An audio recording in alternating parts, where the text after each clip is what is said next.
আমরা পত্রিকায় দেখতে পেয়েছি প্রেস ক্লাবের বেশ কিছু সদস্য পদ স্থগিত হয়েছে। আবার সাংবাদিকদের যেটা বলছেন যে অ্যাক্রিডিটেশন কার্ড বাতিল করা হয়েছে। আমার মনে হয় একেবারে সবকিছুকে যদি আমরা এভাবে রিসেট বাটনের মধ্যে ফেলে কাজ করার চেষ্টা করি, সেটাও বোধ হয় ঠিক হবে না। কিছু ক্ষেত্রে একটু যাচাই বাছাই দরকার আছে। হ্যাঁ, সূর্য ভাই যেটা বলেছেন, গণমাধ্যমের কোনো মালিক থাকতে পারেন যার একটা রাজনৈতিক দর্শন আছে।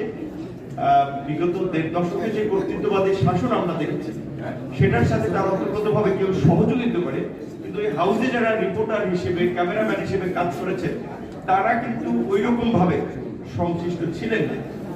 আবার আরো একটা বিষয় এখন দেখতে পাচ্ছি, ধরেন কারোর সাথে ব্যক্তিগত দূরত্ব, কোনো বিষয় নিয়ে সমস্যা, তারা একজন আরেকজনকে ট্যাগ দিচ্ছে যে অমুক ফাঁসিবাদের দোষর কিংবা আওয়ামী লীগের বেনিফিশিয়ারি।